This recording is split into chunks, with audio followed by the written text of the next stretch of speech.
चलो बच्चों, let's see this question.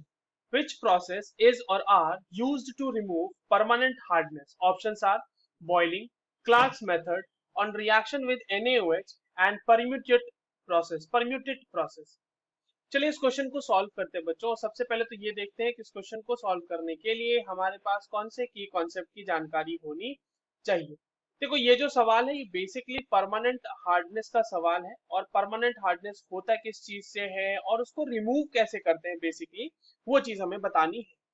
देखिए, परमानेंट हार्डनेस जो होती है ना बच्चों, वो क्लोराइड्स एंड सल्फेट्स, क्लोराइड्स और सल्फेट्स किसके, sulphates of calcium and magnesium. Calcium और मैग्नीशियम के जो क्लोराइड्स और सल्फेट्स होते हैं उनकी वजह से हमें परमानेंट हार्डनेस ऑब्जर्व होती है.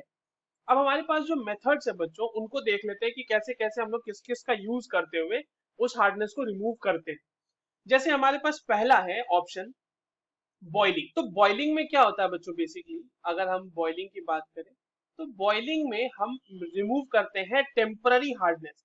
और टेम्पररी हार्डनेस किस चीज की वजह से होता है, वो होता है bicarbonates of calcium and magnesium. तो हमारे पास जैसे मान लो कि कैल्शियम बाइकार्बोनेट है CaHCO3 होल ट्वाइस. इसको हमने बॉईल कर दिया, मतलब इसको हमने हीट किया, तो ये कन्वर्ट हो जाएगा कैल्शियम कार्बोनेट में. इसका प्रेसिपिटेट मिल जाएगा और साथ में CO2 गैस मिल जाएगी और H2O मिल जाएगा. तो हमने कैल्शियम को रिमूव कर लिया थ्रू प्रेसिपिटेशन. तो बॉइलिंग के थ्रू हमने ये किया. क्या हम इससे परमानेंट हार्डनेस निकाल पाते हैं क्या, तो नहीं. ऑप्शन मतलब आंसर है नहीं.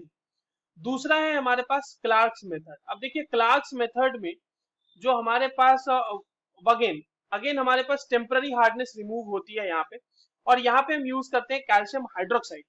तो लेट्स से कि हमारे पास फिर से कैल्शियम कार्बोनेट बाइकार्बोनेट ही ले लेते हैं और उसका रिएक्शन हमने करा दिया कैल्शियम हाइड्रोक्साइड के साथ. तो ये बना देगा यहाँ से 2 calcium carbonate plus 2H2O. Again हमने देखा कि कैल्शियम कार्बोनेट को हमने प्रेसिपिटेट आउट कर लिया, कैल्शियम को बेसिकली हमने निकाल लिया. तो ये दोनों के दोनों जो मेथड है ये रिमूवल करते हैं बच्चों किसके लिए, टेम्पररी हार्डनेस के लिए है. ठीक है. अब हमारा एक थर्ड ऑप्शन क्या है, ऑन रिएक्शन विद NaOH. देखिए, NaOH के रिएक्शन के साथ हम कोई भी किसी तरह का हार्डनेस रिमूव करने का कोई मेथड है नहीं. तो बॉइलिंग के थ्रू नहीं हुआ, क्लार्क्स मेथड के थ्रू नहीं हुआ, NaOH के थ्रू नहीं हुआ. लास्ट हमारा बचता है परम्यूटेड प्रोसेस. इसको देख लेते हैं. परम्यूटेड प्रोसेस में देखिए क्या होता है.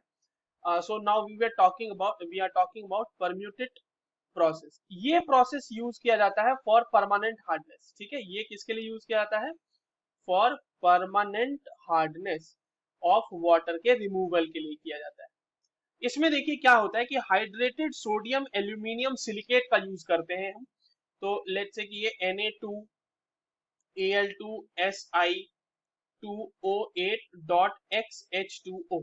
ठीक है, ये हो गया आपका हाइड्रेटेड सोडियम एल्यूमिनियम सिलिकेट. ठीक है, इसका हम यूज करते हैं for the removal of calcium ions या फिर मैग्नीशियम आयंस. देखो, इसको जो है ना इस तरह से भी लिख सकते हैं NaZ. ये पूरा का पूरा जो आपको दिख रहा है इसको मैंने Z लिख दिया. ये आसानी होती है हमारे पास रिएक्शंस लिखने में. इसको जियोलाइट्स भी कहते हैं इसीलिए. ठीक है, ये जियोलाइट्स भी कहलाता है. अब देखिए ये कैसे रिमूव करेगा, Na2Z प्लस कैल्शियम 2+ आयन है.